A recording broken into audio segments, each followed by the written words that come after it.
São recarregáveis. Sabe o que ela falou de... Pode falar bobagem ou não pode? Sabe o que ela falou de recarregável? A gente pensa o seguinte, ó. A gente sempre fica falando em solidariedade, né? É ou não é verdade? Mas vou contar uma coisinha para vocês. O pinto, às vezes, não é solidário com a gente. Porque quando o pinto precisa da gente, a gente é solidário. Por exemplo, se a gente quiser fazer xixi à noite, a gente não se levanta para levar o pinto ao banheiro. A gente se levanta e leva o pinto para a gente fazer xixi. Só que quando a gente precisa do pinto para outras coisas, ele não se levanta. Então aí ele não é solidário. Imagina, né? Bom, mais uma só. Essa acho que é muito pesada. Não tem criança aqui não, né? Ah, com a resposta, o que é? Ah, porque as pilhas têm pelo menos um lado positivo.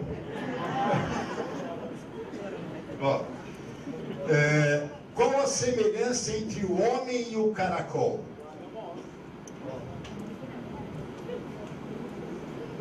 Ambos são enrolados e pensam que a casa é deles.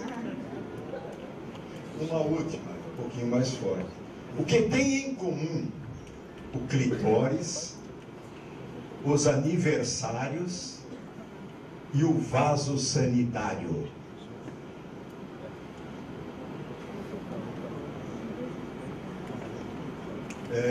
São coisas que raramente os homens acertam. Bom, chega de bobagem. Ó, por exemplo, assim, ó, no lançamento de 2 dados, só para complementar como é que seria uma boa aula. Eu quero obter todos os resultados possíveis. Aí eu começo a usar a árvore das possibilidades.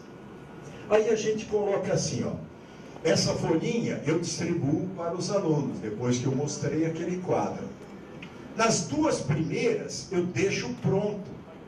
Então eu falo assim, ó, no dado, por exemplo, no primeiro dado, o verde pode dar 1. No dado vermelho, pode dar 1, 2, 3, 4, 5 ou 6. Aí eu combino as possibilidades. Por exemplo, ó, deu 1 no verde e 1 no vermelho. O resultado, 1, 1. 1 no verde, 2 no vermelho. Completo aqui. Depois eu faço assim, ó. Deu 2 no dado verde. 1, 2, 3, 4, 5, 6 no vermelho. Obtenho os resultados. 2, 1, 2, 2 e assim por diante. Só que eu não dou tudo prontinho. Os 2 primeiros vêm prontos. Depois os outros, o aluno completa. É assim que se aprende matemática. O aluno tem que ficar escrevendo e criando o seu esquema, tá? Tudo bem? Por exemplo, se a gente der uma aula desse jeitão, a aula melhora? Melhora. Então, recomendação, ó. Os professores têm que trocar experiências para preparar a aula. A gente às vezes forma um grupo de professores na escola e cada um dá uma ideia como dar determinado tipo de aula. O que a gente aprende. Tem professor que sabe aonde o aluno erra e a gente vai melhorando a aula que a gente está acostumado a dar. Outra. Bom, depois a gente mostra os vários tipos de dados que a gente pode ter. Às vezes a gente trabalha com um único tipo de dado. A gente trabalha com o dado de forma cúbica, com faces numeradas de 1 até 6. Só que a gente tem dados de forma tetraédrica, são 4 faces, tem o dodecaedro. Aí a gente dá as mesmas questões que a gente tem para o dado com 6 faces numeradas, né, de 1 a 6, com esses outros modelos de dados. Aí o aluno resolve qualquer tipo de questão. Mas trabalhar também, sabe, ó, com dados diferentes. Se o pessoal tiver isso, facilita e facilita bastante. Vamos ver uma perguntinha. O seu nome? Valdenildo, você tem dado em casa? Desses tipos? Não, não tem. Bom, mas o pessoal tem que ter isso aí, o pessoal trabalhar e trabalhar tranquilo, tá? Outra. Olha, como é que eu vou dar uma aula, por exemplo, vai envolvendo simetria? Para o professor fazer os desenhos no quadro é horrível. A gente não tem, né? Então, preparar essas aulas do seguinte jeitão. Olha, simetria pode ser de translação. Olha, o mesmo desenho, o mesmo motivo, vai se deslocar para a direita, para baixo, na diagonal, para a esquerda e assim por diante. Veja esse modelo. Ah, não, volta ao anterior. Ó. Por exemplo, ó, quando a gente passa daqui para cá, cada ponto da figura se desloca. Ó. Esse ponto aqui, ó, ele passou para essa posição. Quantos lados de quadradinho ele andou? Ele andou 1, 2, 3 e 4. Cada ponto da figura se desloca de 4 quadradinhos na horizontal. A gente gostaria de tentar criar isso aí. Eu falei com o Ronaldo assim, se o pessoal criasse essas aulas com movimento. Eu tenho uma figura, então vou vendo ela se deslocar. Parou quanto que andou. Foi na horizontal. Depois, ó, a mesma figura, ou uma figura diferente. Outra pode ficar translação na vertical, ou outra figura. Translação, ó, na diagonal, outra figura. Olha, rotação. Vejam, para o professor fazer esse desenho no quadro é horrível. Então a gente deixa a aula prontinha para explicar, é mais rápido e assim por diante. Outra, depois a gente mostra aonde, depois tem simetria também, e aí a gente mostra aonde que a gente utiliza no cotidiano simetria. Então a gente trabalha, ó, com grades e portões.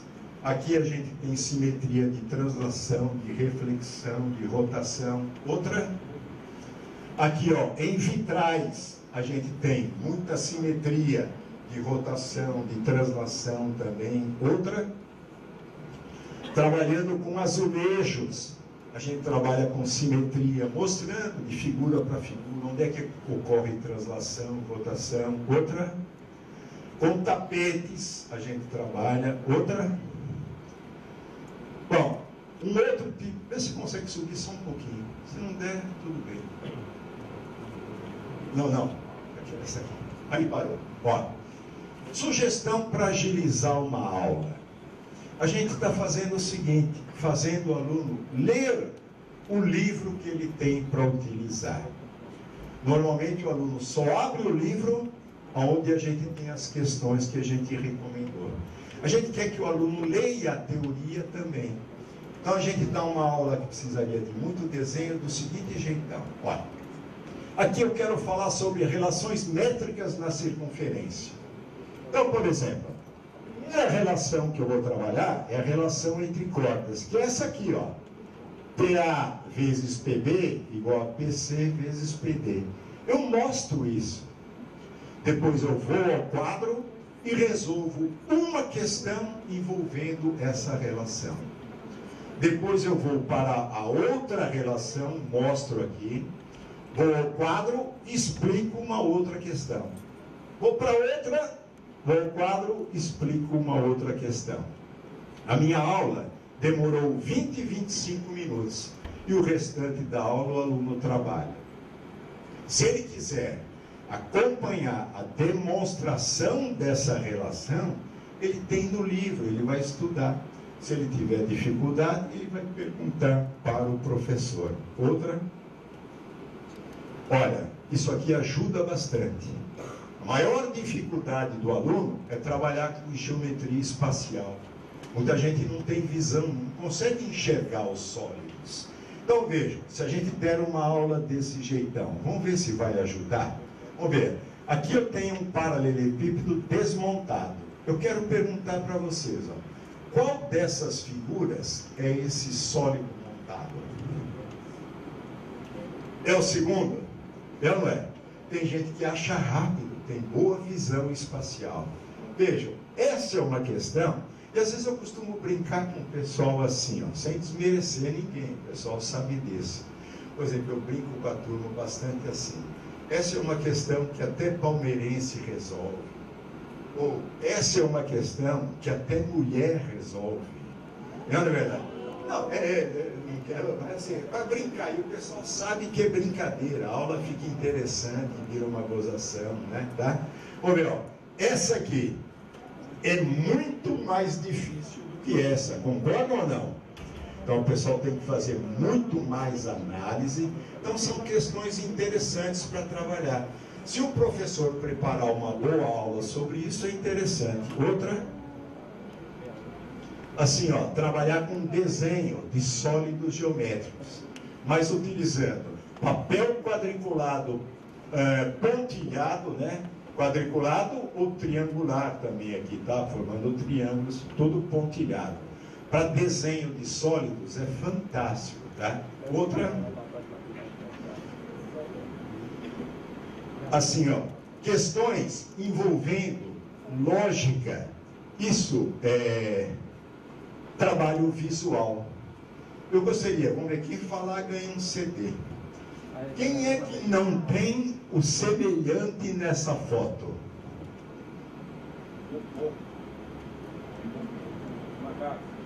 Macaco não. É um menino. Só você falou, passa um CD para ela. É um menino. Quem não tem o semelhante na foto é este purgantoso aqui, estão vendo? São questões que a gente pode trabalhar do primeiro ao quinto, sexto ao nono, e mesmo ensino médio. Isso desenvolve a inteligência. São questões muito interessantes que o pessoal está indicando, né, da parte assim de matemática. Outra, vamos ver, olha, vou deixar só essa parte aqui, deixa só até aqui, volta um pouquinho, assim, ó. Vocês vão olhar isso aqui, vamos ver, ó. Eu tenho um objeto e um nome escrito no objeto. Não sei se ficou muito pequeno, se o pessoal de longe está enxergando, não sei se atrapalha um pouco. Então a gente coloca isso aqui. A gente deixa, por exemplo, uns 30 segundos, depois a gente tira. Aí a pessoa tem que falar o nome de um objeto e que nome estava escrito nesse objeto. Né? É treinamento, assim, questão visual. Olhou, vai tentar matar. São questões muito interessantes para se trabalhar.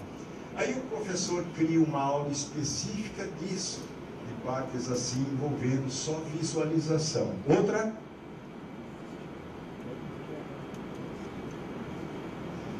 olha assim, ó, um grande colégio se faz com grandes professores.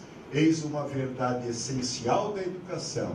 Os professores fazem toda a diferença.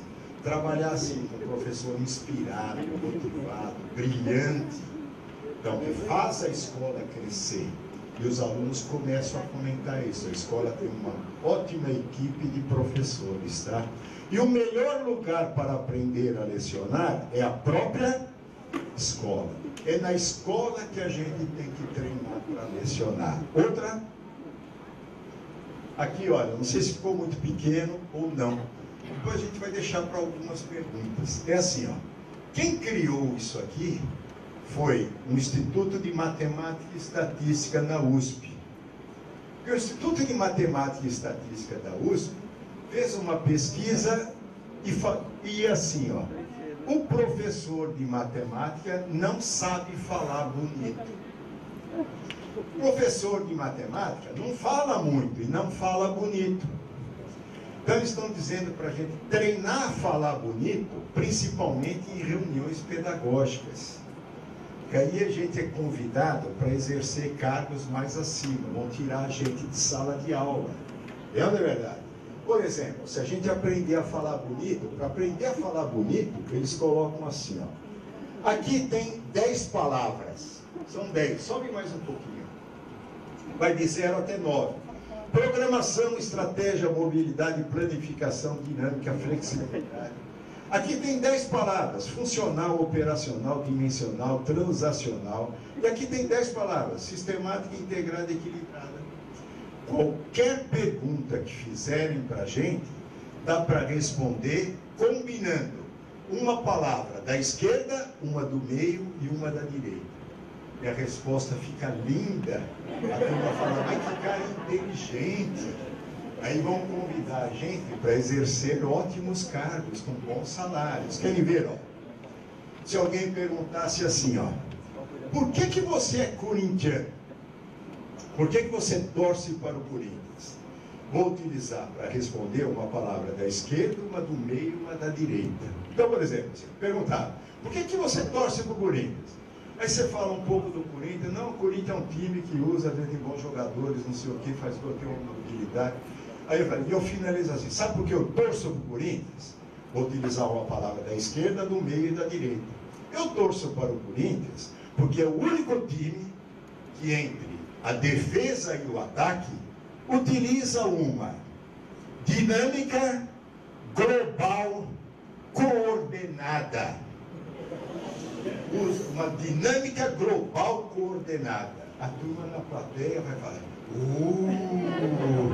Aí você pergunta, o que é isso, professor? Isso aí é um curso que eu fiz na França, é uma verdade, tá? Então você falou bonito, só que ninguém entendeu nada. Vamos supor que o Ronaldo perguntasse para a gente aqui, ó. O Ronaldo está aqui e ele pergunta, professores, o que a gente tem que fazer para que os alunos comecem a gostar de matemática? O que a gente tem que fazer para que os alunos comecem a gostar de matemática? Vou responder usando uma palavra da esquerda, do meio e da direita. Querem ver a resposta?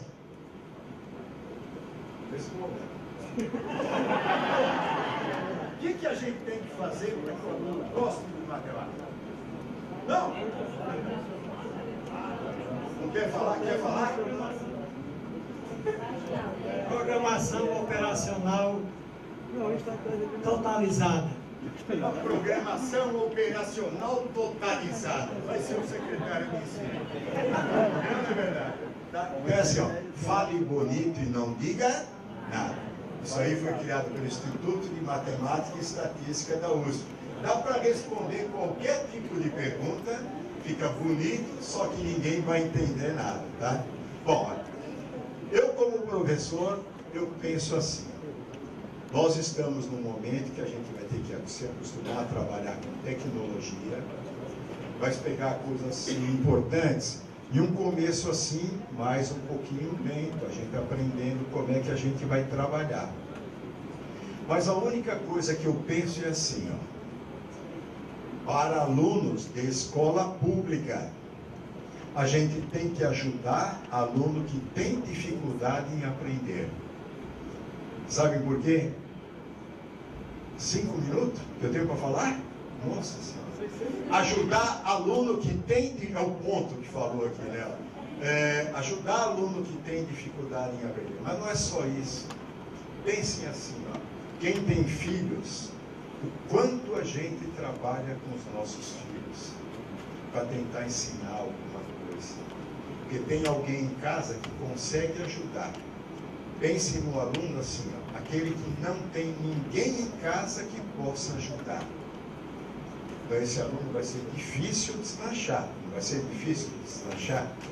Tem uma pesquisa da Fundação Itaú, ela diz o seguinte, ó, do conhecimento que o aluno tem quando ele termina o ensino médio, 30% do conhecimento que ele tem vem da escola, 70% vem da comunidade e da família. Comunidade e família. Então, comunidade e família. E um outro problema. A escola hoje não seleciona ninguém. Só que o mercado de trabalho é que vai selecionar. Uma das minhas filhas, hoje já está casada, mas no início foi prestar concurso para entrar na Natura, 30 mil candidatos para 5 vagas. Então, o conhecimento vai ser muito importante. Vai ser, não é que vai ajudar a gente ser feliz. Felicidade é outra coisa. Mas para arrumar emprego, alguma coisa, conhecimento é fundamental. O mercado de trabalho está selecionando muito mais do que a escola. E assim, a gente se unir como professores para fazer uma boa escola. que o centro tem recursos tremendos para a gente trabalhar. É onde a gente pode aprender a dar boas aulas. E quando a gente se formou, universidade não prepara ninguém para dar aula. Eles colocam a gente no mercado de trabalho e se vira aí. Formou, você vai se virar. Então você vai aprendendo por conta própria. Eu aprendi com ótimos professores. Professores de física, fala, buongiorno, problemas de mecânica tem que isolar os corpos para representar as forças. São detalhes que ajudam a gente a dar uma boa aula. Então, trabalhar desse jeitão aí, tá? Valorizando o aluno que gosta de estudar. É legal quando você encontra com um ex-aluno, aí o ex-aluno fala, ô mestre, quer dizer, ele gosta da gente. Vem dar aquele baita abraço, né? A gente fica contente. Como ocorreu aqui hoje, né? Tem gente que veio falar, estudei nos seus livros. Como a gente se sente bem? Não é verdade. Ele falou, desde 1980 ele trabalhava com o livro, né? Eu falei, não, isso foi o irmão meu que já morreu, não é verdade, né? Mas essas coisas são importantes e a gente precisa disso na vida, de elogio. Então, elogiar aluno que resolveu questão de um jeitão diferente, trabalhou de um jeitão diferente. E assim, o que eu aprendi em 45 anos de magistério. A primeira função do professor é tentar conquistar o aluno. Como é que a gente conquista o aluno? Dando boas aulas. Então é assim, ó, valorizando o trabalho do aluno. Ele vê que você está se esforçando para dar uma boa aula. E depois que ele começou a gostar do jeitão que a gente dá aula, ele vai começar a gostar da matéria que a gente leciona. Vejam, quando a gente estudava, vocês também estão estudando agora, tem cada professor que tem um domínio tremendo da sala de aula. Né? É uma aula agradável, brinca, não sei o quê, mas tem conteúdo. E outra coisa, fazer o aluno chamar a gente de professor. Professor tal, professor Paulo, usar a palavra professor. Nada de Paulo, Dio, não sei o que, vai. Usar a palavra, valorizar a profissão de professor, tá? Bom, da minha parte, eu gostaria de agradecer a presença de vocês. Espero ter sido útil. É uma correria tremenda, né? Se a gente fosse falar para grupos, às vezes, específico, ensino médio, sexto ao nono, primeiro ao quinto, fica mais dirigido isso aí. Mas é assim, ó, trabalhar com prazer. O aluno nota o professor que tem prazer em dar aula. Eu tive aula na faculdade de cálculo, uma professora que não olhava para trás, ela só escrevia. Ela não olhava para tudo. Escrevia feito uma doida, mas a gente tinha que estudar naquela época. Não é verdade? Se a gente não estudasse, ficava aí para lá, né? Mas é assim, investir na profissão de professor. E que vocês sejam felizes como professor e na vida principalmente, tá? Obrigado pela atenção.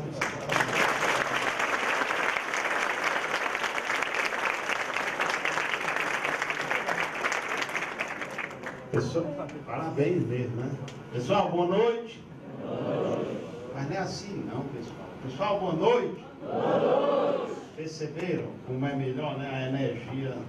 E depois de uma vitalidade dessa, o Bonjour já nos prometeu que vai escrever um livro, o Elixir da Vitalidade, viu?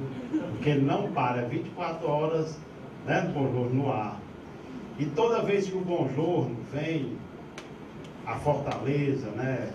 Enfim, todas as cidades do estado do Ceará, ele não esquece de vocês. Então ele está proporcionando aqui para vocês um CD com todas as questões, né, de física, matemática, as melhores, questões inéditas.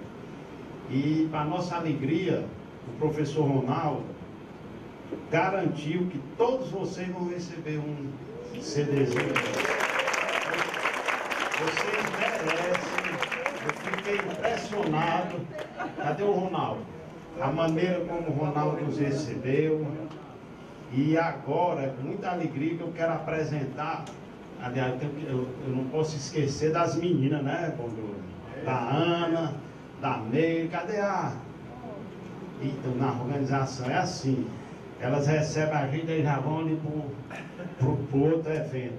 Então, assim, eu gostaria que vocês recebessem com muita alegria, com muita satisfação, a Maria Tereza, que veio especialmente da editora FTD, oferecer para vocês, é a única editora que está aqui, é oferecer a plataforma digital da editora FTD. Vamos receber a Maria Tereza com uma salva de palmas. E mais uma vez, muito obrigado. E o Bonjour já garantiu que virá outras vezes conversar aqui com vocês. Muito obrigado. Com a palavra, Maria Tereza. Boa noite. É com grande alegria que a editora FTD se faz presente aqui num momento como este. Que assim como vocês, nós também acreditamos na educação. E que quando a gente fala em educação, a gente fala, como o Bongiorno falou, que a tecnologia está aí como ferramenta de utilização nas nossas aulas, nos nossos planejamentos, e eu digo que é um caminho sem volta. E nós hoje trazemos para vocês a plataforma FTD Digital. Eu estou mais aqui para despertar desejos que vocês se cadastrem na plataforma, cadastrem os livros de vocês e façam uso de uma ferramenta que só vem a acrescentar e beneficiar o planejamento de vocês. Como eu estou dizendo, é uma ferramenta que está a serviço. Então eu tenho aqui a plataforma FTD Digital, que para eu acessar, eu entro no www.ftd.com.br e tem um espaço que tem cadastre-se. Você vai seguindo todos os comandos, né? Depois de criar o cadastro, no e-mail cadastrado, você recebe uma ativação de cadastro e já pode estar entrando na página inicial da plataforma. Você sempre terá um objeto digital que vai estar em destaque durante uma semana. Por mês, você terá uma entrevista, seja com um coordenador, um diretor de uma escola, um autor, um especialista em educação, e aqui vai lhe dando todo o perfil de obras cadastradas. Eu tenho lá os meus livros. Deixa eu subir aqui, que o rapaz me ensinou aqui como eu vou acessando. As janelinhas estão abertas. Os meus livros. E aqui eu tenho um livro que ele é do autor Bongiorno, que é um livro de física. Toda a plataforma da editora FTD, a partir do Fundamental 2,5, ele já oferece para o professor e para os seus alunos um livro LED, que é um livro interativo, onde em cada página já tem o vídeo, o infográfico, o simulador, o áudio, o infográfico, onde você já seleciona aquilo que você quer chamar a atenção do seu aluno, você já marca páginas. Numa barra de ferramentas, você faz o link entre um conteúdo e outro, você já faz anotações dentro do seu próprio livro. Para o professor, este livro é disponibilizado, que ele é um aplicativo, ele só baixa na sua área de trabalho com um adaptador para um data show, ele faz das suas aulas uma experiência viva, que vai proporcionando uma maior interação, conhecimento, né? Livro didático e alunos. O aluno também ele tem acesso ao livro em PDF, onde só possibilita, né, leitura e passar páginas para aluno e para o professor, porque na plataforma está a possibilidade do professor realizar o seu cadastro e cadastrar toda a sua turma. Cadastrando o seu aluno, ele tem acesso ao seu livro em PDF, prontinho para fazer download, colocar na sua área de trabalho e fazer uso. Da mesma forma, vai baixando, tá? Da mesma forma, os objetos digitais, áudios, vídeos, pode ir baixando, e imagens animadas. O professor Bongiorno disse assim, mas eu vou fazer, né, um desenho na minha malha, eu não sei se o desenho vai ficar bonito, mas o professor, ele tem acesso a várias imagens, pode ir baixando, pessoal. Ele tem acesso a imagens animadas, onde num só clique, pode ir baixando, vocês estão vendo que num livro único a quantidade de objetos tem a disponibilidade do professor? Pode ir baixando que as imagens animadas estão lá embaixo.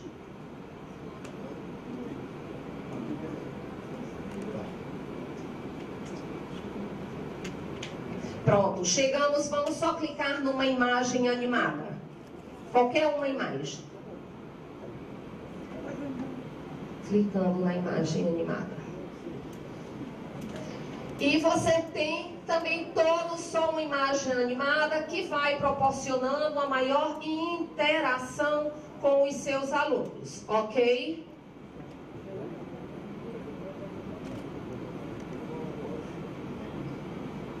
Pronto, fechou. E os conteúdos disponíveis para tablets e iPads. Olha a quantidade aí de imagens animadas a serviço do planejamento do professor. E os aplicativos para iPads, ok. Vamos lá para o gestor de provas. Aqui, ó. O gestor de provas, hoje eu conto com quase 150 mil questões. Né? São questões contextualizadas, onde o professor, ele seleciona pela disciplina que trabalha, pelo grau de dificuldade da questão, por conteúdos e a sua... clique só em um aqui para abrir. Não, clique aqui, criar atividade. Olha, por nível, por disciplina, por ano, por grau de dificuldade da questão e por título. O banco de questões lhe dá a possibilidade de selecionar todas as questões do livro de física ou de matemática, ou selecionar por conteúdo. No momento em que você faz isso, que você vai visualizando a questão traz o enunciado, a resposta, a resolução e um espaço para você realizar denúncia no caso de alguma coisa incorreta. E o banco, eu digo que ele é bem inteligente, porque ele ainda fica salvo em minhas atividades, no que nós chamamos de nuvem, que dá a possibilidade do professor trabalhar com flag. Então vamos lá para o planejador de aulas. O planejador de aulas traz para o professor centenas de sequências didáticas, criar plano, onde ele já encontra o seu plano pronto e ele vai inserindo o seu vídeo, o seu áudio, o seu infográfico, o seu texto, ok? Vamos lá para o acervo de links. Acervos de links, a gente sabe que é fonte de pesquisa segura, tanto para o professor, para o aluno. O professor cadastrado, ele tem acesso aos links. Pronto. Como professor também. E dentro da plataforma nós ainda temos projetos de leitura, porque todo livro para a didática e de literatura da editora FTD, seja ele de qualquer disciplina, ele traz um projeto de leitura com criação e produção. Ao final de assistir toda a capacitação, o próprio gerenciador, ele lhe capacita a imprimir o seu certificado de participação. E também os EduClips para 2015. De acordo com a disciplina, o professor utiliza os videoclipes como sala de aula invertida. Faz a retomada desse conteúdo utilizando o videoclipe, que são aulas auto-instrutivas. Então, a plataforma da editora FTD está à disposição dos senhores professores, e caso vocês necessitem de uma implantação desta plataforma na sua escola, no seu município, a editora FTD se coloca à disposição. Então, nosso muito obrigado. Eu sei que o tempo foi muito corrido e eu espero vê-los mais vezes e apresentar de uma forma mais tranquila toda a plataforma. O nosso muito obrigada. Pessoal, porque eu percebi que algumas pessoas estão perguntando, eu vou repetir. O professor Ronaldo garantiu que todos vocês vão receber o CD. Então não precisa se preocupar que ele está lá produzindo, reproduzindo, né? E agora a Cíntia vai fazer aqui o sorteio das coleções. Uma boa ideia, né? Não tem 69, número 8, número 8. Quem dá aula em sexto ano? Sexto ano, vem lá, campeão, aí.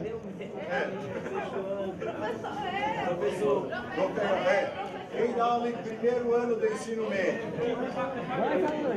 Pô, ele aqui. Nós gostaríamos de convidar a todos vocês para o auditório aqui do lado. Daqui a pouquinho a abertura oficial do evento da Conferência Nacional de Educação, Matemática e Ensino de Ciências. Antes de vocês saírem, eu queria que uma salva de palmas para o professor José Roberto Bongiorno. Obrigado pela palestra. Senhoras e senhores, boa noite a todos. Sejam todos bem-vindos ao auditório central do Centro de Ensino à Distância do Ceará. A Universidade Federal do Ceará, o UFC, através do Instituto Universidade Virtual, Instituto UFC Virtual, em parceria com o Governo do Estado do Ceará, por meio da Secretaria de Educação, a SEDUC, através do Centro de Educação à Distância do Ceará, o SED, dá boas-vindas aos presentes à primeira Conferência Nacional de Educação, Matemática e Ensino de Ciências, CONECI. Essa conferência constitui-se de um espaço privilegiado no qual os professores e estudantes da rede pública, bem como o público em geral, têm a oportunidade de discutir sobre a educação matemática e o ensino de ciências, divulgar pesquisas com foco na realidade vivenciada em sala de aula e ter contato com pesquisadores renomados sobre a temática de educação, matemática e ciências. Este encontro destina-se a professores e alunos da rede pública de educação básica, estudantes de licenciatura e também ao público em geral. O formato deste encontro contempla palestras e apresentações orais. As palestras realizadas serão transmitidas ao vivo pela internet e serão de livre acesso por inscritos e não inscritos, visando democratizar e disseminar as informações e conhecimentos que permeiam as atividades realizadas, reduzindo distâncias geográficas e integrando todos os interessados no assunto. Desde já, em nome da organização do evento, nós agradecemos a presença de todos. Nós gostaríamos de convidar agora para compor a mesa. Vamos receber com uma salva de palmas a professora Francisca Aparecida Prado Pinto, que é coordenadora administrativa, pedagógica e tecnológica do SED do Ceará, aqui representando o professor Francisco Herbert Lima Vasconcelos, que é diretor do Centro de Educação à Distância. Vamos receber também o professor Canídia Carneiro Pereira, coordenador executivo da primeira Conferência Nacional de Educação, Matemática e Ensino de Ciências, CONECI. Salve de palmas. O professor Ayrton Cavalcante Romeu, coordenador acadêmico da primeira Conferência Nacional de Educação, Matemática e Ensino de Ciências, CONECI. Professor Francisco José dos Santos Franzé, coordenador acadêmico da primeira Conferência Nacional de Educação, Matemática e Ensino de Ciências.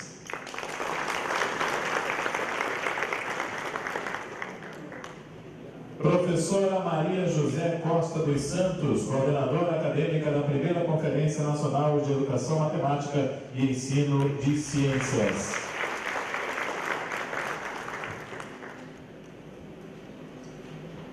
Senhoras e senhores, saudamos ainda as demais autoridades aqui presentes, de forma especial aos gestores, professores, estudantes, servidores e comunidade aqui presente. Obrigado pela presença de todos. E agora nós convidamos a todos os presentes a ficarem de pé para nós ouvirmos a execução do hino nacional brasileiro.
Depois da execução do hino nacional brasileiro, todos podem sentar-se. Nós convidamos agora o professor Camídia Camelo Pereira, que vai dar as boas-vindas a todos na primeira Conferência Nacional de Educação, Matemática e Ensino de Ciências.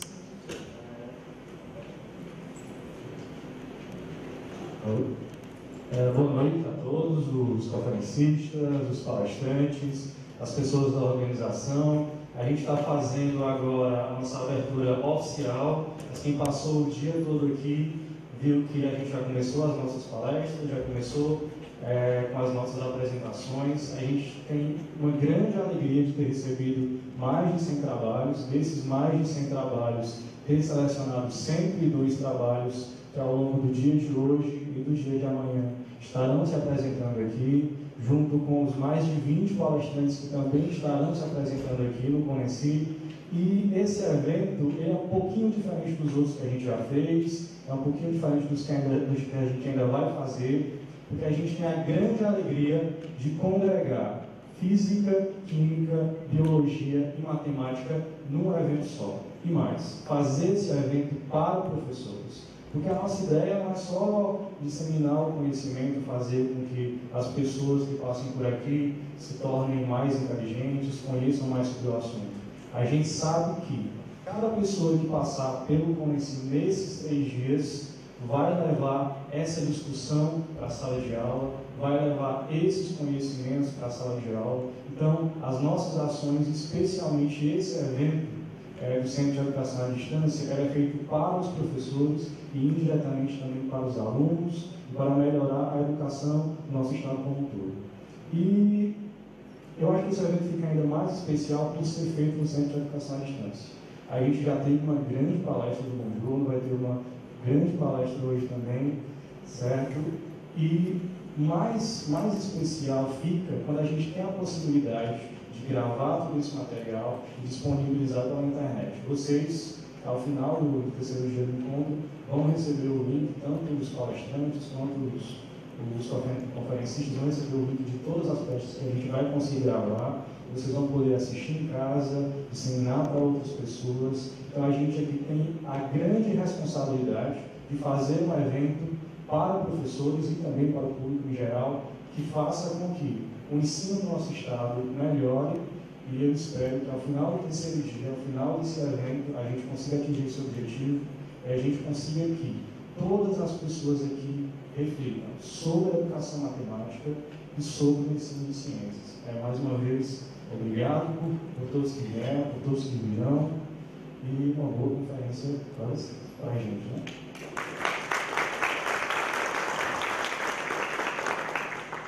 Muito obrigado pelas palavras, o professor Canígia Carneiro Pereira.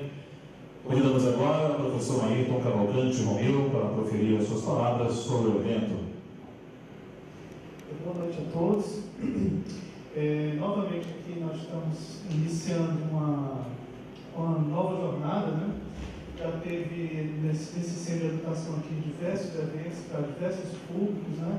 Agora a gente vai ter contato com um público que são disciplinas que geralmente se tem muita dificuldade de se formar professores, né? Tem uma carência muito grande de professores, né?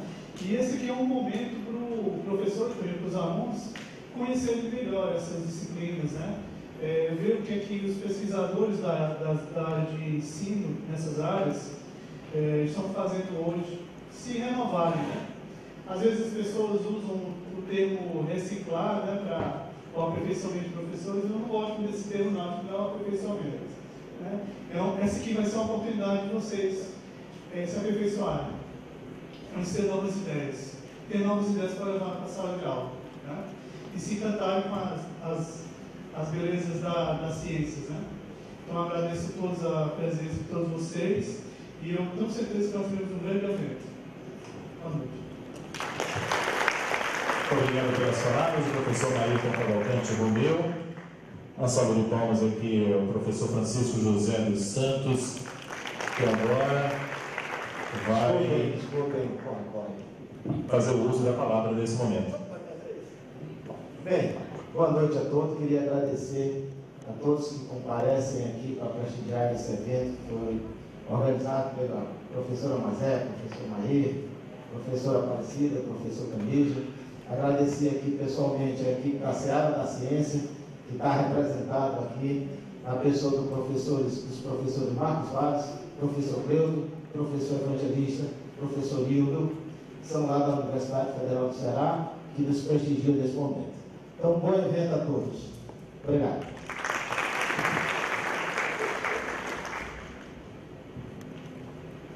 Obrigado pelas palavras, o professor Francisco José dos Santos. E agora, senhoras e senhores, com a palavra a professora Maria José Costa dos Santos. Boa noite a todos. É um grande prazer ter-vos aqui nessa noite. Nós estamos muito felizes e nós queremos que vocês passem esses momentos aqui conosco e vocês sirvam-se desse banquete da ciência. Nós teremos aqui de quinta, sexta e sábado um grande banquete, né? E que vocês não deixem de provar nada. Lambuzem-se, né? Voltem para casa com muitas reflexões, né? Reflitam, pensem. Nós sempre estamos pensando como fazer para melhorar o ensino no nosso estado, que muitas vezes é bem criticado, porque nós temos alunos que chegam às vezes no ensino médio sem saber ler ou escrever. E nós queremos mudar essa realidade. E esse é um grande momento. Né? Nós, professores que estamos aqui, que organizamos esse evento com muito carinho mesmo, pensando em cada detalhe, em cada palestrante. Todos eles foram escolhidos especialmente por um motivo, né? Por esse amor que eles também têm pela educação. Então, trabalhar com matemática, ciência, física, química e biologia, nós sabemos que são disciplinas que na escola básica os alunos sentem alguma aversão de alguma forma, e esses momentos são para a gente refletir e pensar como fazer melhor na minha sala de aula, o que é que eu posso levar daqui. Então vamos aproveitar, gente, o máximo, porque todos os palestrantes que estão aqui, que estarão aqui amanhã e até sábado, vieram com esse propósito, né? De nos despertar, de nos alertar para esses problemas que permeiam a nossa sala de aula. Então eu quero agradecer muito, imensamente, porque vocês, ao se inscreverem nesse evento, vocês depositaram uma confiança na equipe organizadora. Então, agradecemos essa confiança e esperamos vocês durante todos esses dias aqui conosco. Então, sejam muito bem-vindos e uma boa conferência para todos nós. Obrigada. Obrigado pelas palavras da professora Maria José Costa dos Santos. E agora, senhoras e senhores, com a palavra a professora Francisca Aparecida Prado Pinto, coordenadora administrativa e pedagógica aqui do SEDE Ceará. Boa noite a todas e a todos. Queria agradecer a todos aqui presentes, os professores da Universidade Federal aqui do Ceará, os professores da Universidade Federal de Sobral, aqui nossos vizinhos, professor do Instituto Federal, aqui também de Sobral, os professores da Universidade Estadual do Ceará, todos os outros professores, as outras instituições, alunos da escola pública, todos aqui presentes. Bem, o SEDE, para quem está conhecendo pela primeira vez, através do CONECI, uma conferência nacional que é interdisciplinar. Eu não vejo como só matemática, física, química e biologia, porque hoje eu tive contato com professores da pedagogia, da história e de outras áreas. Então eu acho que o CONECI conseguiu reunir interdisciplinaridade aqui no SEDE, certo? Porque sem interdisciplinar, eu acredito que não seria tão fácil. A matemática, a física, a química, ótimo, né? Mas precisamos também das outras disciplinas para fazer o encaixe. O SEDE hoje tem como objetivo de conseguir fazer um encontro desse porte, como um workshop, como uma conferência, como uma das suas ações. O SEDE tem como ação graduação, extensão, aperfeiçoamento, a pesquisa, eventos como esse, outros que já aconteceram e outros que ainda vai acontecer, desse suporte que nós estamos vendo pela organização da professora Mazé, professor Mariton, professor Canídia, o professor Ronaldo Glaube, que é o gerente de programas e projetos do SEDE. Nada disso estaria acontecendo e esse encontro tão maravilhoso que está sendo para a gente. Não poderia ser melhor. O SEDE hoje está concentrado num espaço bem favorecido de Sobral. Posso dizer, um centro universitário. Nós temos as universidades aqui vizinho e o SEDE bem no centro, certo? Se alguém ainda não fez o SED Tour, certo? Nós temos salas de videoconferências, auditórios, e isso para todo o público, como eu acabei de dizer, né? Professores, alunos, com o intuito de atingir um público não de só professores e universitários, principalmente o aluno da escola básica e os professores da escola básica, certo? Pois, mais uma vez, boa noite a todos, agradecer mais uma vez a presença de todos aqui, prestigiar esse momento tão importante.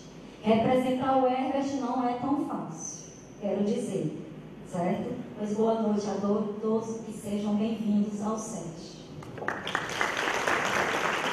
Muito obrigado pelas palavras da professora Francisca Aparecida, e assim com a mensagem da professora Francisca Aparecida, que fazemos a mesa. Senhoras e senhores, uma salva de palmas a todas as autoridades aqui na mesa. Peço agora a todos para ocuparem os seus lugares, né, na primeira fila deste auditório, para melhor participarem da palestra desta noite, intitulada Educação, Matemática e os Direitos Humanos, o desafio da formação dos educadores numa perspectiva interdisciplinar.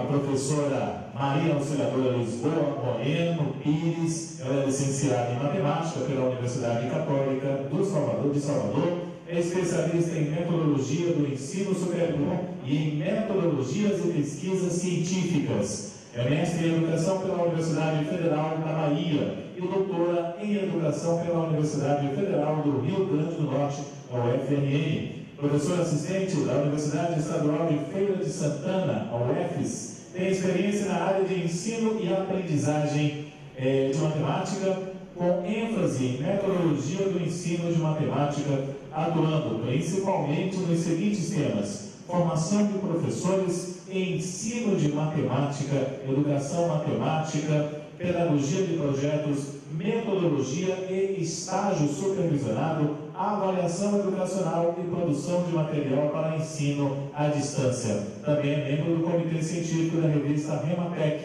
e coordenadora do programa pós-graduação e especialização em educação matemática da Universidade Católica de Salvador. Senhoras e senhores, para proferir a palestra, vamos receber com uma salva de palmas a doutora Maria Auxiliadora.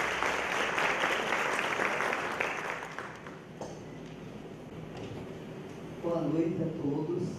Eu gostaria de agradecer, em primeiro lugar, imensamente o convite, e me senti bastante honrada de estar participando aqui de um evento desse porte, com esses objetivos, que a gente sabe que são extremamente oportunos e relevantes no cenário onde se discute hoje a educação. Eu diria que um breve resumo do meu currículo seria o que sempre me define enquanto profissional. Eu sou professora, né?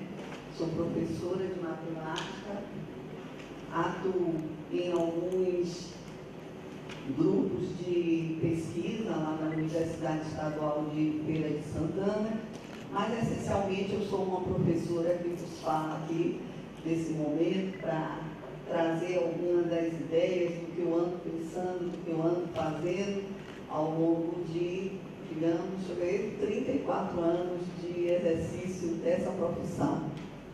Eu me orgulho muito de dizer que sempre atuei nos programas de formação inicial de professores, né? Nunca me afastei, e ao longo desses 30 anos de exercício, a coisa que mais me deslumbra e mais me apaixona é a possibilidade de estar em contato com alunos, com parceiros, né, na sala de aula, nas escolas. É uma oportunidade maravilhosa e sempre me encanta. Eu digo sempre o seguinte, que o que está fora da sala de aula muitas vezes nos aborrece, né? Nos chateia, né? Tantas coisas que muitas vezes isso se complica o exercício da profissão de professor. Porém, uma das grandes satisfações é estar em sala de aula, é estar trabalhando, estar lidando, trocando ideias e aprendendo, né, com os jovens que estão sempre buscando um ensino de qualidade, né? Isso que a gente quer, um resumo, que a gente sempre busca fazer nas nossas atividades. Interessante que quando eu fui convidada para esse evento, esse encontro nacional, essa conferência, estava se discutindo lá em Salvador, em Feira de Santana, também um tema que foi objeto de um colóquio internacional sobre didática das ciências, né? O CIEDIC. Ele ainda está acontecendo, termina amanhã, na sexta-feira. E eu fui convidada pelo coordenador geral a fazer a palestra de abertura e compartilhei esse momento com o professor Vincent Fon, da Espanha. E interessante que todas essas discussões envolviam todas essas áreas, né, de química, de física, de biologia, a própria matemática, e por que não, né, professora, com essa interface com outras áreas do conhecimento, né? Eu organizei minha fala destacando alguns.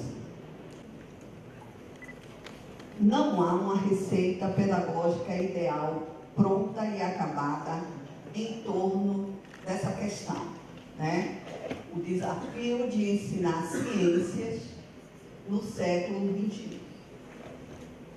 João Caraça, num interessante livro intitulado Entre a Ciência e a Consciência, ele escreveu que vivemos em um mundo atravessado por correntes variadas e desvairadas, em uma época muito conturbada, numa sociedade cujos contornos muitas vezes não conseguimos definir. Compartilho desse sentimento e, mesmo considerando que o ensino sempre foi o foco principal, né, do nosso estudo, do nosso interesse, é preciso refletir que, embora os tempos atuais exijam dos professores atualizações permanentes, devido às permanentes mudanças advindas desse cenário de intensas mudanças e transformações, advindas principalmente das tecnologias da informação, não basta ao professor demonstrar conhecimento dos fatos, como um simples depositário de informações atualizadas, como destaca a professora portuguesa Raquel Gonçalves Maia, em um outro livro também de fundamental importância, que é o Ciência, Pós-Ciência e Metaciência. A curiosidade, a motivação, o sentido crítico dos alunos tem de ser estimulado ao longo de todos os graus de ensino. Nesse cenário, o professor ele deve ter sempre uma postura de ser um desafiador. Ele tem que estar continuamente ligado à própria evolução do conhecimento em sua área de especialidade e, ao mesmo tempo, dialogando, atualizando-se com a dinâmica do mundo externo. Um depoimento do Sebastião Salgado, o nosso grande brasileiro, esse fotógrafo internacional premiado, que tem assim imagens belíssimas, né? Eu acho que a fotografia para o Sebastião Salgado é uma espécie de escrita, é uma linguagem, é uma forma poderosa de se comunicar. Então,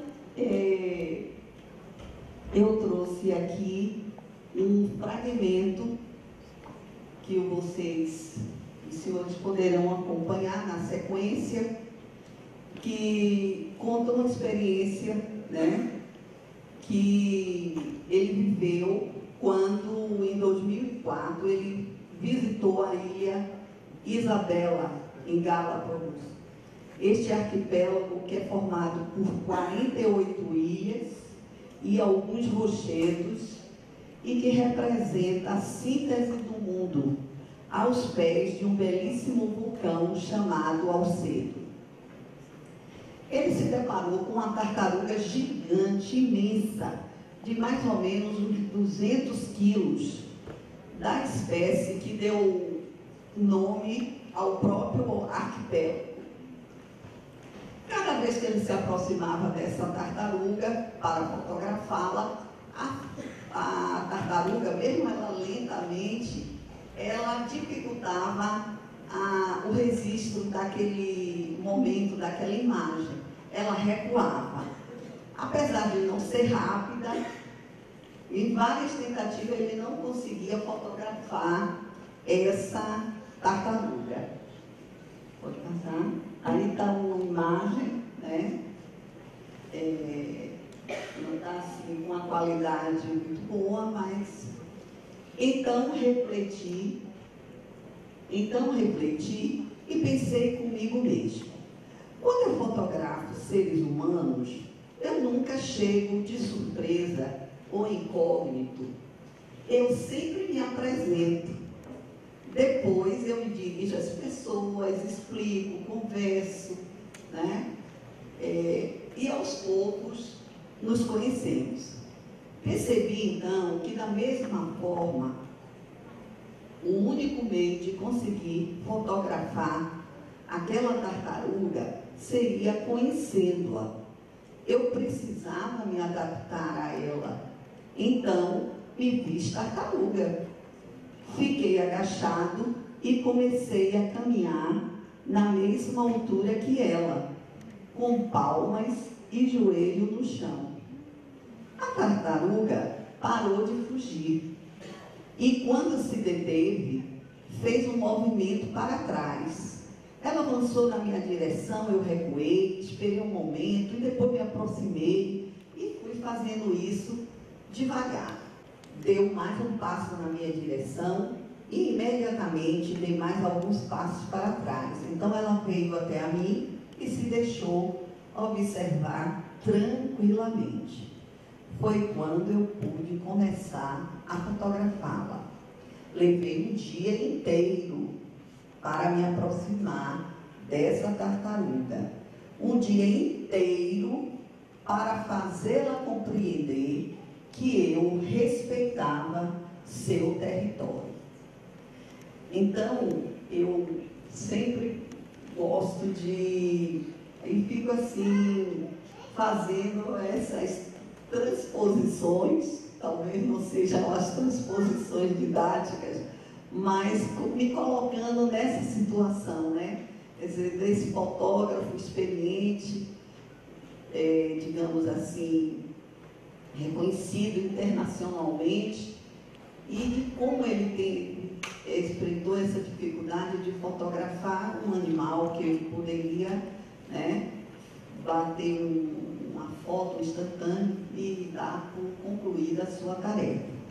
Não, ele se coloca nessa posição de ser tartaruga, né, de se fazer entender no mínimo possível, no imaginário dele, o que seria respeitar aquele animal naquele ambiente natural. Então, essas coisas servem para a gente fazer conexões, para a gente refletir sobre esse nosso papel também com relação ao ensino, né? Com relação à nossa ação enquanto professores, de pensar em várias metodologias, de várias estratégias, de usar a criatividade, né? Isso demanda a necessidade de planejamento, de tempo, mas é muito importante a gente cultivar essa sensibilidade e nunca perder isso, né? Aí está uma fotografia do Sebastião, pode passar, Marcelo. Então, nessa segunda parte do trabalho, eu vou destacar algumas coisas com relação a pesquisas em educação.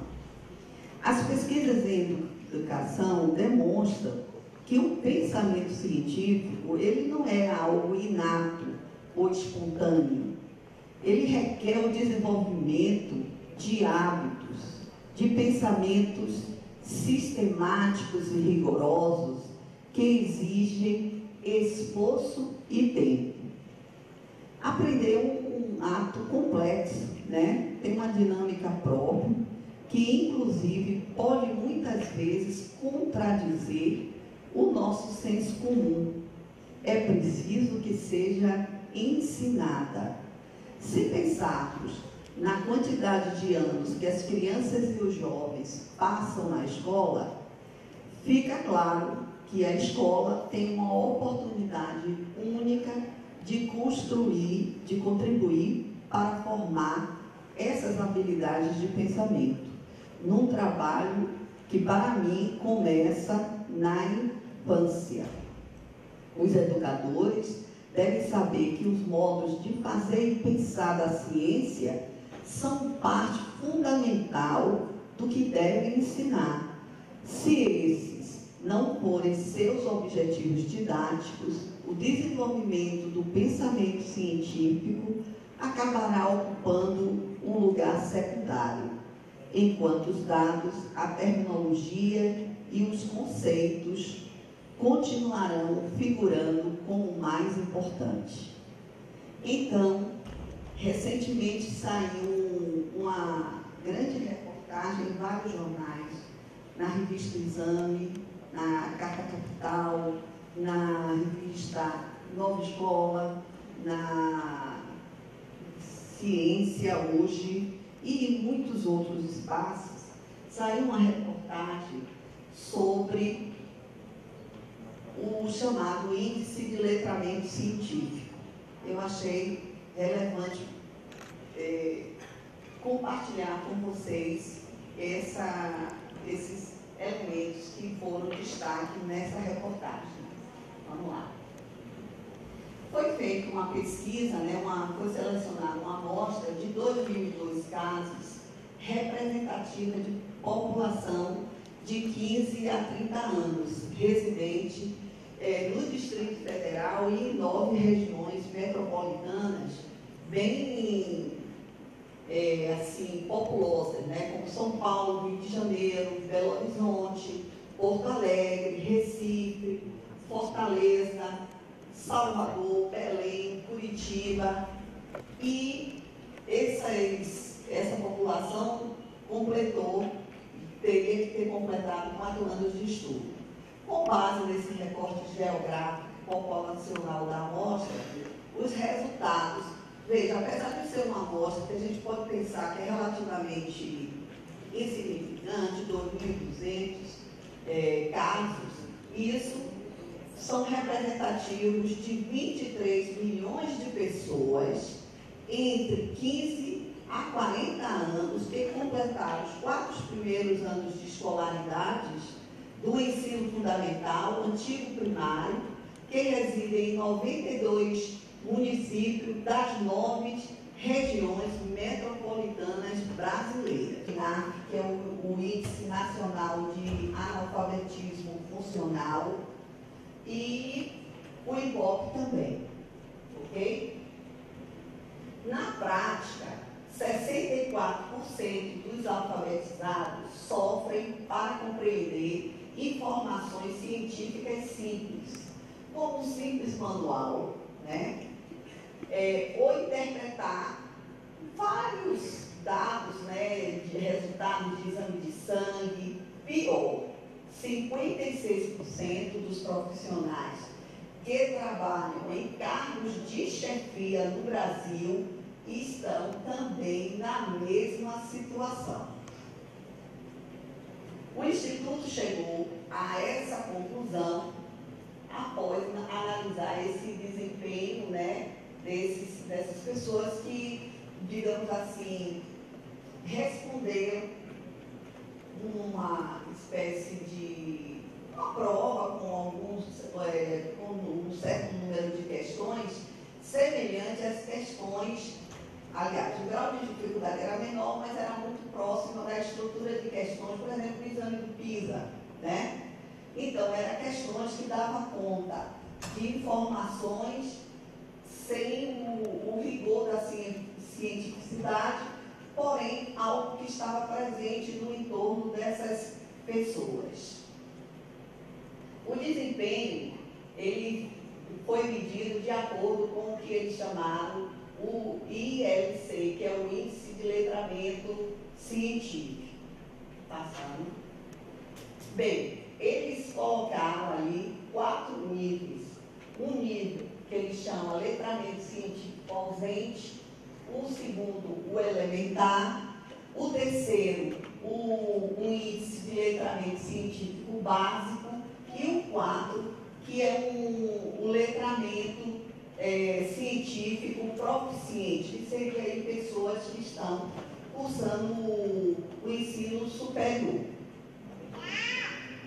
Aí uma distribuição dos níveis pelo número daquela amostra de 2002 casos, e ele fez essa distribuição, e você verifica que até no ensino superior ainda ali existe um percentual, eu não estou enxergando direito, mas é 4% do nível, quer dizer, o nível de letramento científico que está no nível rudimentar, né?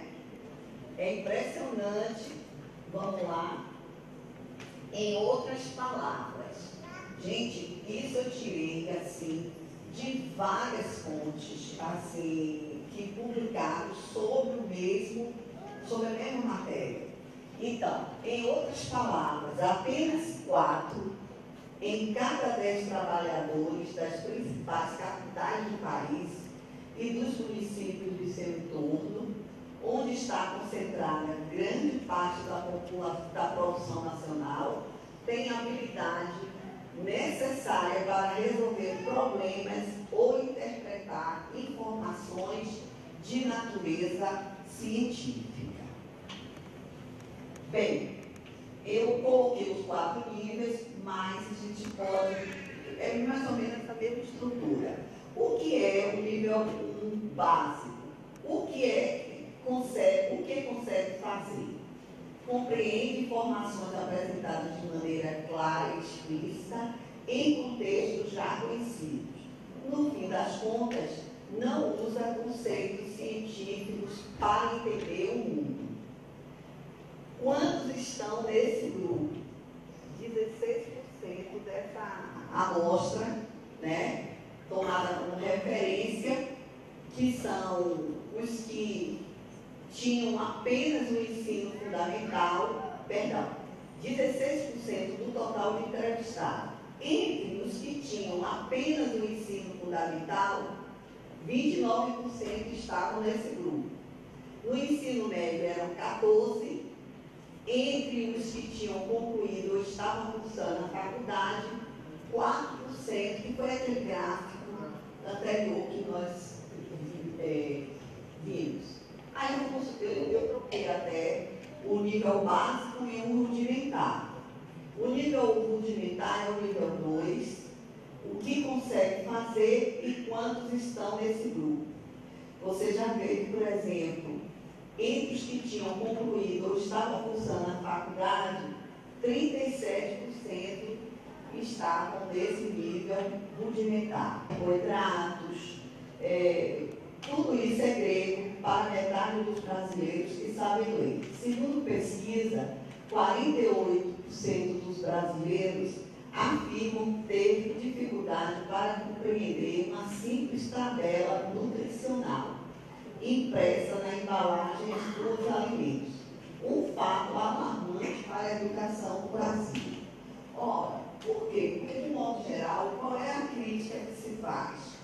Primeiro, que há uma ênfase exagerada na memorização de conceitos, de formas, de definições, sem necessariamente fazer um link desses conceitos com algo que ele, por exemplo, verifica ou está presente no seu entorno. Então, o que acontece? Pode passar? Aí aparece na revista Exame alguns exemplos de questões que poderiam ser apropriadas pelos professores e serem objetos de investigação, quer dizer, associar esses conceitos, né, a uma efetiva mobilização desse conhecimento para situações práticas. Por exemplo, a conta do consumo de energia elétrica está correta? Responder essa simples questão, somente 26% do total dos entrevistados tinham condições. Um alerta ao jornalista: 43% dos entrevistados não conseguem entender, de bate-ponto, as tabelas e gráficos que recheiam muitas reportagens. E aí eu vou trazendo mais exemplos. Buscar informações no site desses de busca sobre temas relacionados à saúde ou medicamentos é uma missão difícil para 37% dos entrevistados. Os manuais dos aparelhos domésticos. Esse aí até eu me senti perto deles, porque é complicado muitas vezes se você não se dedica a perceber todas aquelas informações e conectar aquelas informações todas, é complicado de fato. 55% dos entrevistados eles não conseguem, por exemplo, compreender os resultados de um exame de sangue. Quanto você precisa de combustível para percorrer uma dada distância? Ou quanto um veículo consome por quilômetro rodado? Né? Tabelas nutricionais que estão lá nas embalagens de diversos produtos. Aí também, 48% não conseguem estimar quanto de energia um aparelho gasta ao ler as especificações técnicas. É isso? Aí também, no caso dos extintores de incêndio. Bem, resoluções de problemas desenvolvidos a partir de situações do cotidiano. Essa seria uma terceira via que hoje é defendida por muitos pesquisadores, que seria o trabalho a partir de investigações, né? Situações, problemas, no colóquio internacional de didática das ciências, o professor Davico Malaspina, o professor Bissanfon, a professora Claude Comiti, são professores que defendem, né, cada um trabalhando em suas instituições, o uso de situações, problemas, ou aplicado a técnicas de investigação matemática, para quem está tentando acompanhar aquele raciocínio, aquela forma de apresentação já sistematizada, né? Isso afasta muito o poder de compreender e de transferir esse conhecimento para situações novas. Vamos lá? Esse foi um exemplo da prova. Eu não trouxe, eu escolhi esse daí do nível 2, que teve 50% de acerto. Me parece que esse daí é chuva, menor atrito dos pneus. Ao dirigir na chuva, tenha em mente, os freios param as rodas, mas são os pneus que param o carro. A mesma advertência vale para o caso de dirigir na lama, sobre a areia, com óleo na pista ou em outras circunstâncias que alterem as condições de atrito. Pneus desgastados, sem estrias, na chuva, aumentam a probabilidade de perda de aderência e, consequentemente, controle do veículo, pois a água não escoará e o pneu deslizará sobre ela. Então, a questão colocada foi: o que faz com que o pneu com estrias aumente a segurança quando a pista está molhada? Todas as questões, elas tinham muito, assim, próximos esse tipo de modelo, de situações ampliadas de um repertório que está distante da sala de aula, né? Eu penso que até muitas vezes os próprios livros, de um modo geral, os livros didáticos, eles não contemplam questões desse tipo. Não estou dizendo todos, porque não analisei todos, mas muitos não contemplam questões desse tipo, que inclusive são modelos de questões semelhantes às questões que caem no exame do PISA.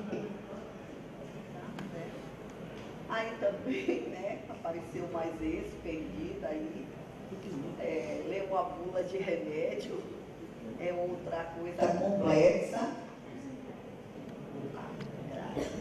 Pode passar. Bem, aí nós paramos que já estamos nos aproximando, então, do terceiro e último bloco. Vamos nos organizar aqui. Não fiquem preocupados, porque eu não vou ler tudo isso. Bem, hipotético, dedutivo, com a realização dessa experiência, análise de dados, elaboração de conclusões, dentre outras possibilidades, né? As boas experiências são aquelas que se relacionam de maneira direta com o tema estudado, que suscitam perguntas a ser respondidas e que não se restringem apenas a receitas que devem ser seguidas passo a passo. Confirmo algo, por exemplo, que já se sabe.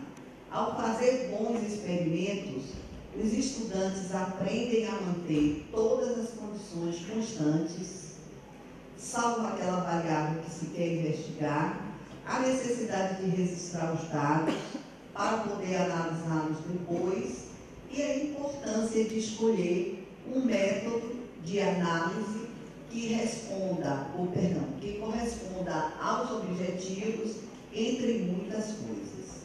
Também é fundamental que essas experiências sejam guiadas sempre partindo de perguntas reais, perguntas genuínas, que não se prestem apenas à verificação de informações que, digamos, o professor, o educador, já transmitiu ao aluno. O professor Ollis Corpus Mose, né, no livro A Matemática Crítica, que é uma referência importante para quando a gente incorpora esses aspectos do elemento da social, né? Estava falando até com Deusa, a professora Deusa vai estar aqui amanhã falando sobre matemática e sociologia da matemática, né? Alguns podem estranhar a sociologia da matemática, mas não conversei sobre o que ela vai apresentar, mas é algo que, por exemplo, o professor Ollis Corpus Mose se preocupa muito. E em uma das últimas conferências dele, ele abordou esse tema que é o fechamento da minha fala aqui. É sobre educação matemática para a justiça social. Ele discute essa questão da inclusão, da justiça social e da democracia. Aí tem uma fala do professor Biratã D'Ambrosio, né? Esse professor Biratã, eu tenho assim, meu Deus, a felicidade de ter compartilhado com ele, né? Você também, né, Mazé? Diferentes momentos de conversas, né? De discussões muito significativas, porque ele, como um humanista, né, em essência, ele destaca sempre essa questão da importância da sensibilidade do professor com relação, por exemplo, à questão da educação matemática e dos direitos humanos, né? Então, eu trouxe essa fala do professor Biratã, que ele coloca que o ideal de toda a sociedade, algo que ele defende, é eliminar a violência e atingir um estado da paz e da harmonia, com respeito, liberdade, justiça e dignidade para todos. Portanto, o ideal de paz total e de não violência deve ser um substrato de todo discurso sobre educação, sobre o fazer científico e tecnológico. É o que eu penso. Eu não sei se para o bem ou para o mal, eu não me encontro em gaiolas epistemológicas. É outro elemento, outra metáfora que o professor Biratã coloca. Que cada um de nós, dentro da sua área, da sua especificidade, muitas vezes estamos presos nas chamadas gaiolas epistemológicas. Muitas vezes estamos naquela zona ali confortável com nossa água, nosso alimento, e muitas vezes não sabemos nem a cor que essa gaiola é pintada por fora, porque estamos limitados ali e não saímos em nenhum momento dessas gaiolas. E ele sugere que a gente deve romper com essa estrutura, permitindo que você abra essa porta, essa janelinha da gaiola, faça voos por outras áreas do conhecimento, amplie, né, as suas zonas de interesse, de motivação.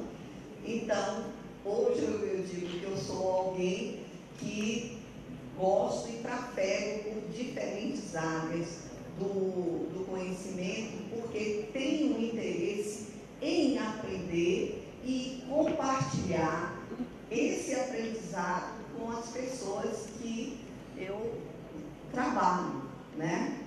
Vamos lá? O que os conceitos, por exemplo, de inclusão, justiça social e democracia podem significar para a educação matemática?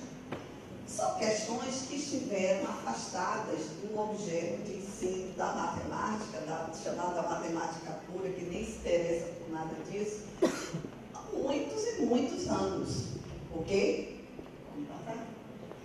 Então, o professor Oli, por exemplo, sugere que a gente não tenha medo de lidar com essas questões, né? Atualmente, por exemplo, eu estou orientando 3 trabalhos de alunas lá do programa da pós-graduação que trabalham com essa questão da inclusão social. São alunos cegos, alunos surdos, alunos com algum tipo de dificuldade que estão inseridos em classes regulares, que é um direito, né? E como se dá essa questão dessa educação matemática nessa perspectiva de trabalhar com a inclusão.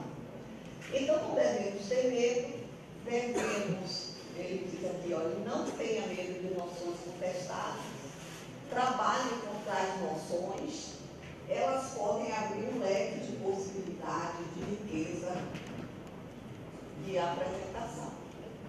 Bem, eu estou atualmente como vice-líder desse grupo de pesquisa que trabalha com educação em direitos humanos, né?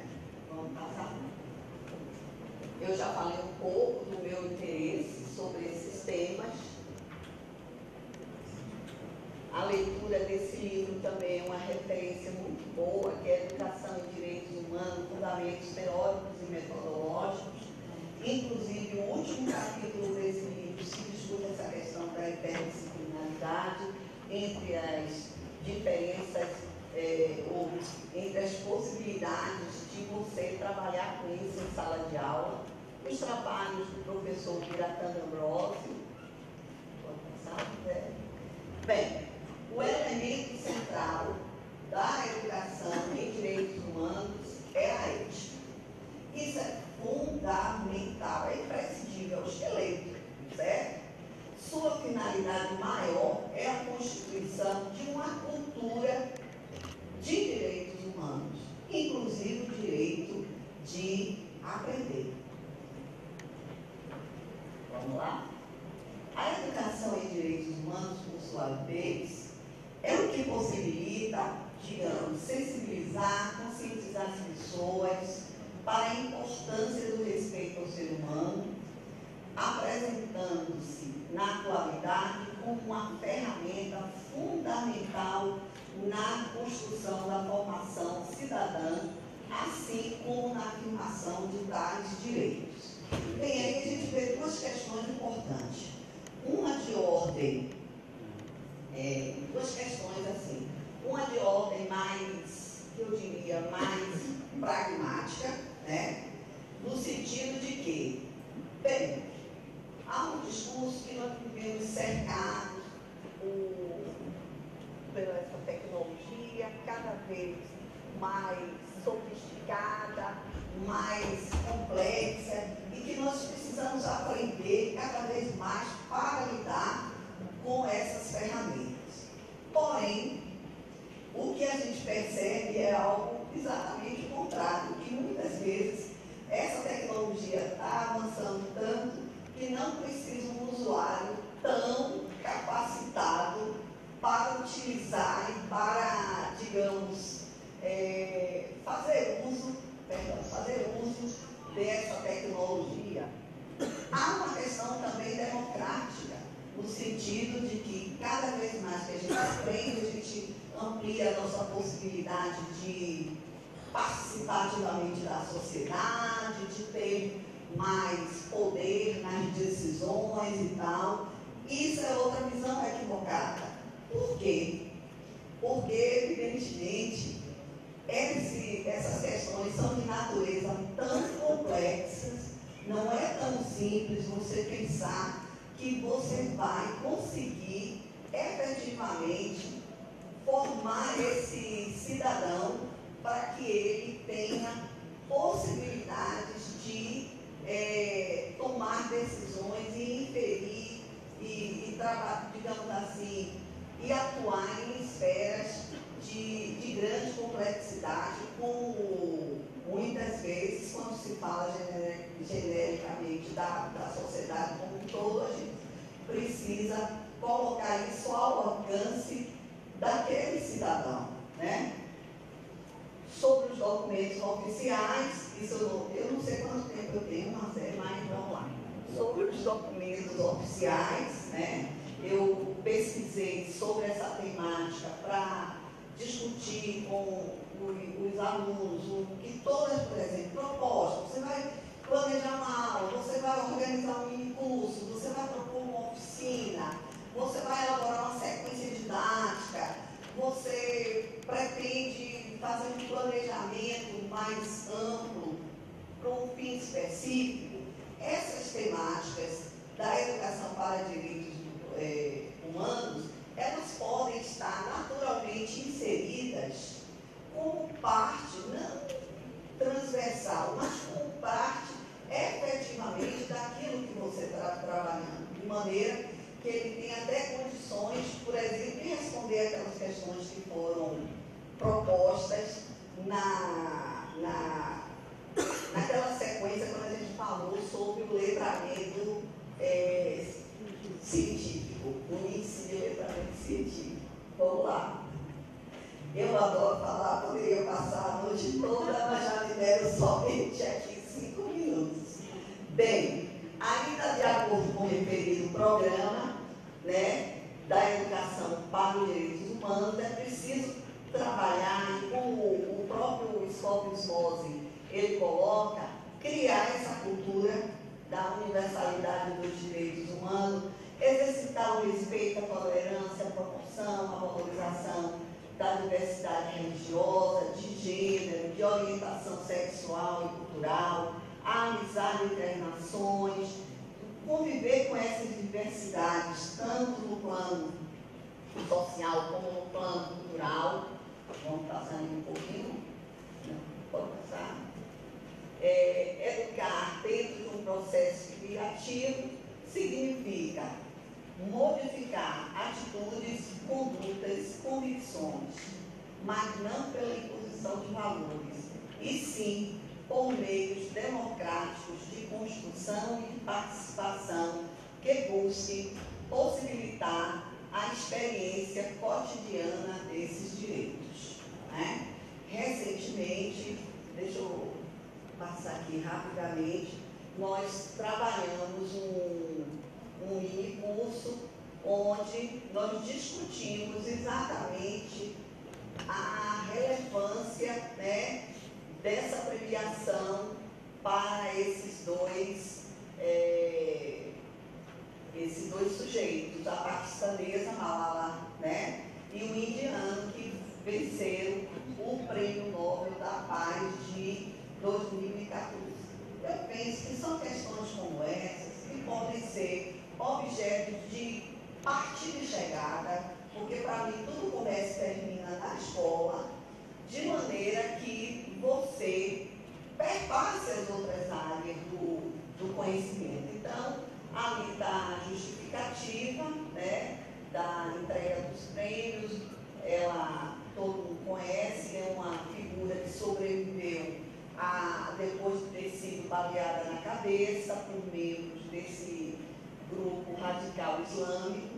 Então, são questões como essas, importantes e relevantes, que eu penso que ensinar matemática tem que também contemplar essa riqueza dessas noções, dessas possibilidades. Porque senão eu não acredito que, como uma recente pesquisa foi publicada, que de tudo que foi ensinado durante mais de 20 anos de escolaridade, você para um sujeito na rua, vê qual é o perfil e pergunta a ele o que é que ele se lembra o que é que ele aprendeu de matemática. Muitos se lembravam, foram assim umas respostas muito repetidas. Se lembravam do Bhaskara, porque deve ser um nome muito meio diferente, e se lembravam do Teorema de Pitágoras. E mais nada, certo? Obrigado.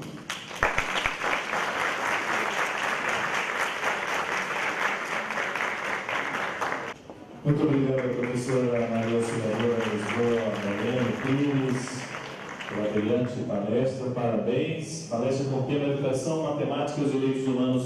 O desafio da formação dos educadores, uma perspectiva interdisciplinar. A gente pede só um pouquinho de atenção a todos vocês, que nós teremos agora a apresentação da Escola de Música de Sobral, Coral de Vozes de Sobral, que é um dos grupos musicais vinculados à Escola de Música de Sobral, que é uma instituição mantida pela Prefeitura de Sobral.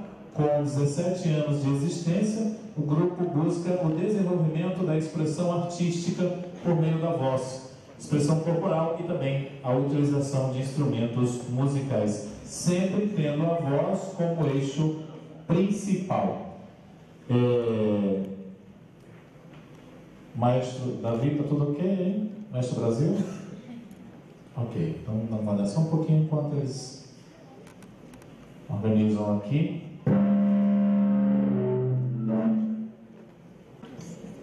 Então, senhoras e senhores, para a apresentação desta noite, o grupo apresentará o seguinte repertório: Sia Amba, canto tradicional Zulu, O Sol Nascera, Cartola, arranjos de Elvis Matos, O Samba da Minha Terra, Dorival Caymmi, arranjo de Gelson Torres, Maracangalha, Dorival Caymmi, arranjo de José Brasil Filho. Senhoras e senhores, com vocês, o coral Vozes de Sobral, sob a regência do maestro José Brasil Filho, com a preparação vocal a cargo da professora Lia Veras.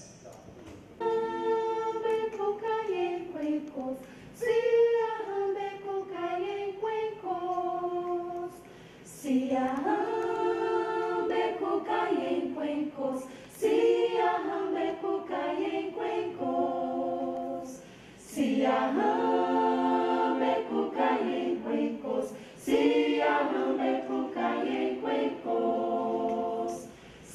arrambe cucaie cuencos, se arrambe cucaie cuencos, se arrambe cucaie cuencos, se arrambe cucaie cuencos, se arramba, ramba se arramba, se arrambe cucaie cuencos, se arramba, ramba se arramba, se arrambe cucaie cuencos.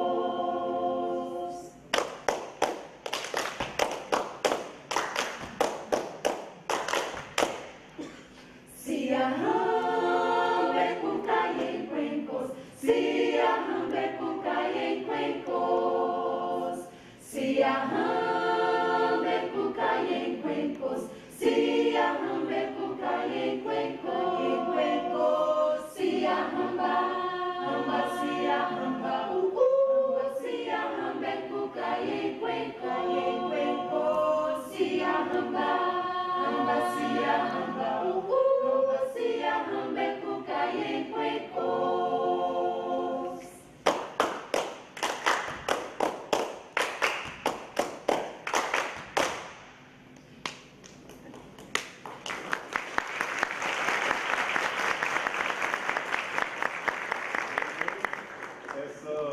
Essa música que a gente acabou de cantar é uma saudação em um dialeto zulu, né, que diz: estamos marchando com uma luz, espero que estejamos.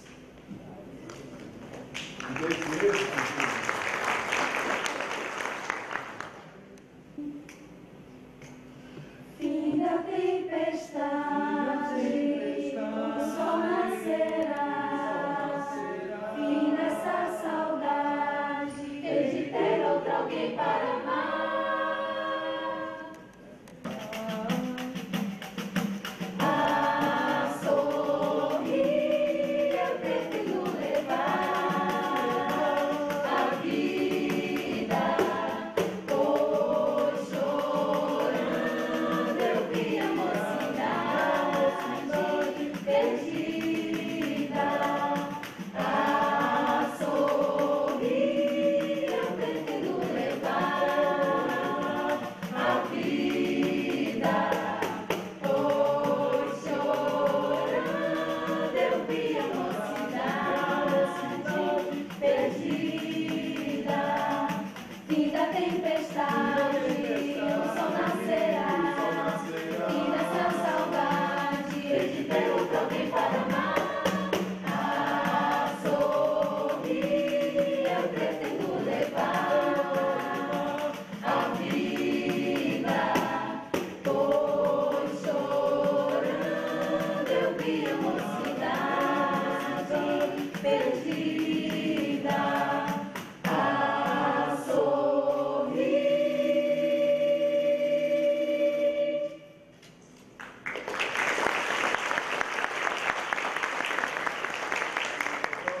Essas próximas duas músicas são de um compositor baiano, né, nordestino do bom, que estaria completando 100 anos, né, esse ano de 2015. Nós vamos cantar Samba da Minha Terra, aquele que diz que não gosta de samba, vou sofrer, que não é para mim da cabeça, é do pé. E depois a gente canta Maracungá. Maracungá.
obrigado aí, o Coral de Vozes do Sobral, sob a regência do maestro José Brasil Filho.